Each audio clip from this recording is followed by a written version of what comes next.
కర్కాటకం వారికి కనుక చూసుకున్నట్లయితే ప్రధానంగా ఇక్కడ ఈ కర్కాటకం వారికి రాశి నుంచి ఎప్పుడైతే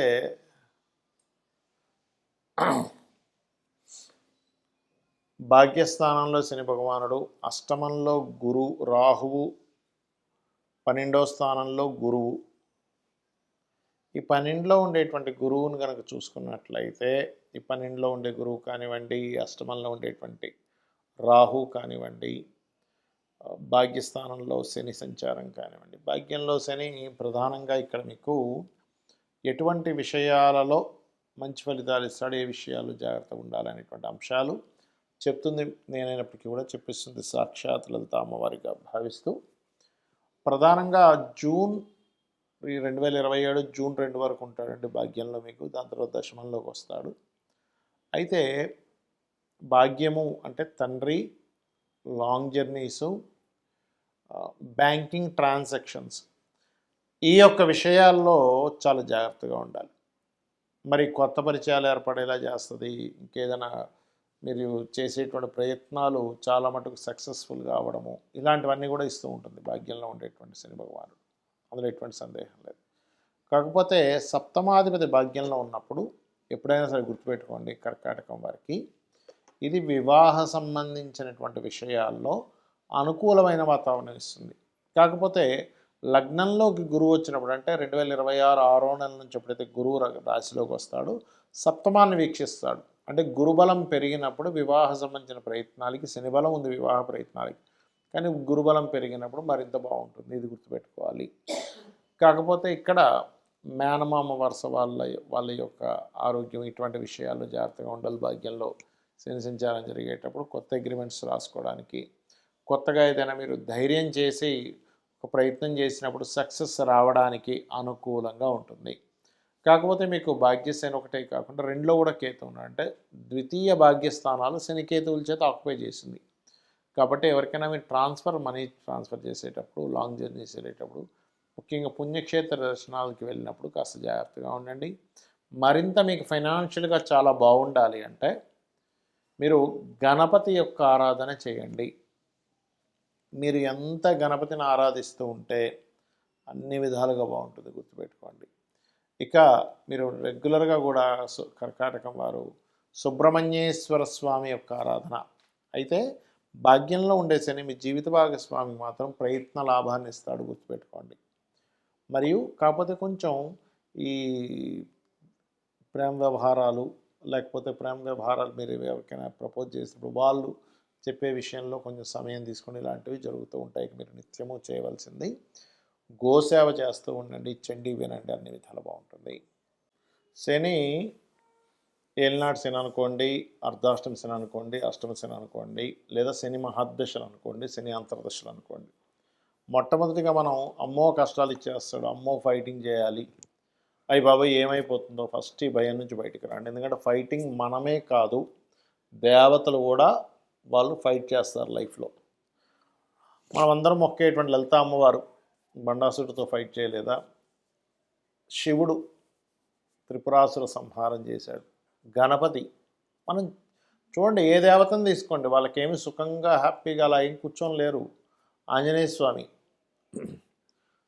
మనకి లంకకు 100 యోజనాల లంక ఇక్కడి నుంచి ఎగురుకుంటూ వెళ్ళి అక్కడ చాలా బీభత్సం చేసి మళ్ళీ వచ్చాడు. శ్రమ పడకుండా ఉన్నారా ఒకసారి ఆలోచించండి. మహాగణపతి, ఆయన గణపతి యొక్క వృత్తాంతంలో మనం విన్నాక. అదేవిధంగా శివుడు, విష్ణు ఎన్ని అవతారాలు ఎత్తాయండి, రామావతారం, కృష్ణావతారం. ఎందుకు, ఏం కష్టం, ఎందుకు నాకు ఇవన్నీ ఎందుకు అని చెప్పి దూరంగా ఉండొచ్చుగా. అంటే మన జీవితం దేవతలైనా, యక్షులైనా, గంధర్వులైనా, మనుష్యులైనా ప్రతి జీవి కూడా దేవతలతో సైతం వాళ్ళ లైఫ్లో ఒక కృషి చేసేటువంటిది, ఫైట్ చేసేటువంటిది ఉంది. మనందరం ఏంటంటే ఫైట్కి దూరంగా పారిపోతున్నాం, అమ్మో నాకు వద్దు. అది సంసార చక్రం నుంచి కూడా దూరంగా పారిపోతున్నాం. అమ్మో నాకు పెళ్ళొద్దు, ఎవడు పడతాడు, అమ్మో నాకు పిల్లలు వద్దు, ఎవడా బాధ్యత తీసుకుంటారు, అమ్మో నాకు ఉద్యోగం వద్దు, చక్కగా నేను ఈ ఆశ్రమంకి వెళ్ళిపోతాను అని అనుకుంటున్నారు. కానీ ఇక్కడ మీరు అర్థం చేసుకోవాల్సింది ఏంటంటే ఇవన్నీ మీ యొక్క కర్మలు. శని కర్మకారకుడు. కర్మను అందించడం మాత్రమే శని యొక్క బాధ్యత. అంతేగాని శని వస్తున్నాడు అనగానే అమ్మో ఏదో అయిపోతుంది, ఏదో మునిగిపోతుంది, ఏదో అయిపోతుందని కాదు ఇక్కడ మీరు అర్థం చేసుకోవాల్సింది. సాటర్న్ ఆల్వేస్ టీచర్స్, అంటే మనకి ఒక విషయాన్ని నేర్పిస్తూ ఉంటాడు. మనకి చూడండి, ఏదైనా కష్టం వచ్చినప్పుడే మనకి దానికి ఇంకొక మార్గం తెలుస్తుంది.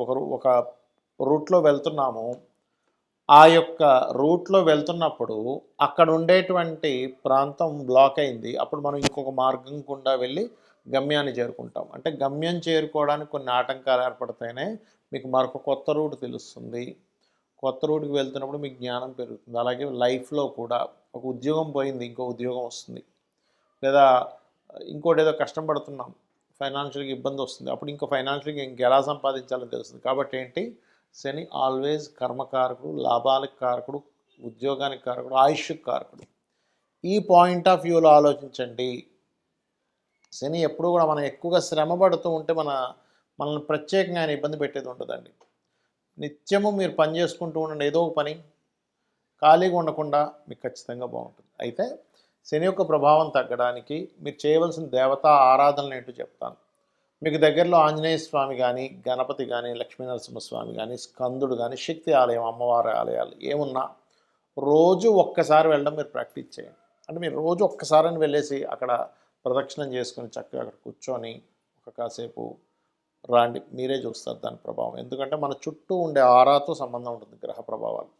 ఎప్పుడైతే మనం ఒక పాజిటివ్ ఆరాలోకి ఎంటర్ అయ్యామో నెగటివ్ ట్రిగరింగ్ అనేది తగ్గిపోతుంది. పాజిటివ్ ట్రిగర్ అంటే మనకి ఏమంటే ఒక్కసారిగా గుడికి వెళ్తే అన్ని కష్టాలు పోతాయో కాదు, మీరు ఎలా హ్యాండిల్ చేయాలి, మీ మనసు, మీ ఆలోచనలు అన్నీ కూడా క్లియర్ అవుతాయి, గుర్తుపెట్టుకోండి. అలాగే మరొక విషయం ఏంటంటే, దీంతోపాటు మీకు దగ్గరలో గోశాలలు ఉంటే గోశాలకు వెళ్తూ ఉండండి. గోశాలలకు వెళ్ళే గోవుల యొక్క ఎనర్జీ కూడా కంప్లీట్ పాజిటివ్ ఎనర్జీ, గుర్తుపెట్టుకోండి. అదేవిధంగా దీంతోపాటు మీరు కొంచెం ఏమవుతుంటుందంటే ఏలనాటి శని, అర్ధాష్టమి శని, అష్టమి శని, శని దశల్లో ఉన్నప్పుడు మనిషికి తెలియకుండానే ఒక బద్ధకము, ఒక లేజినెస్, ఒక పోస్ట్పోన్ చేయాలనే తత్వం ఇస్తూ ఉంటుంది. కాబట్టి ఒక టబ్బులో వాటర్ తీసుకొని అందులో గోరువెచ్చని నీళ్ళు తీసుకొని అందులో కాస్త కల్లుప్పు వేసి అందులో కాళ్ళు పెట్టి అట్లా కూర్చోండి కాసేపు. అది మరీ వేడి కాళ్ళు కాలిపోయే అంటే కాదు, గోరువెచ్చని నీళ్ళు. మీరు చూస్తారు, మీలో తెలియకుండానే ఒక నెగటివ్ ఎనర్జీ బయటకు పోతున్న ఫీలింగ్ మీకు వెంటనే సెకండ్స్లో తెలుస్తూ ఉంటుంది. అలాగే ఈ శని కుజులు పరస్పర వీక్షణలో ఉన్నప్పుడు మీనరాశిలో శని ఉంటూ ఈ సంవత్సరం మనకి పంచగ్రహ కూటమి 3 సార్లు వస్తుంది 2026 సంవత్సరంలో. జనవరిలో ఒకసారి, ఫిబ్రవరిలో 2 సార్లు, మళ్ళీ చతుర్గ్రహ కూటమి 2 సార్లు వస్తుంది. అంటే ఎప్పుడూ కనీ విని ఎరుగనటువంటిది వస్తుంది. కాబట్టి ప్రపంచవ్యాప్తంగా కనీ విని ఎరుగని వింతలు చూస్తాము.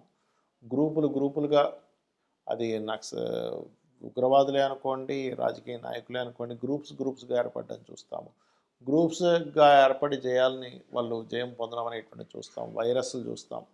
అదేవిధంగా అగ్ని ప్రమాదాలు, యాక్సిడెంట్లు, అటాక్లు, ఇట్లాంటివన్నీ ఉన్నాయి. కాబట్టి మీరు ఇంటి నుంచి బయలుదేరేటప్పుడు ఎక్కువగా గుంపులు ఉండే ప్రదేశాలు ఎక్కువ తిరగకండి. ఇంటి నుంచి బయలుదేరేటప్పుడు ప్రధానంగా మీరు, ఎందుకంటే ఇది 1 సంవత్సరంన్నర పాటు ఉంటుంది కాబట్టి మీ ఇష్టదైవాన్ని తలుచుకొని బయలుదేరండి. అమ్మవారు మిమ్మల్ని రక్షించి తీరుతుంది. అదేవిధంగా గోశాలకు వెళ్ళి గోవులకి బెల్లము, క్యారెట్స్ తినిపిస్తూ ఉండండి. చండీ పారాయణం చేయండి, చండీ వినండి. అన్ని విధాలా మీకు బాగుంటుంది. శ్రీమాత్రే నమః.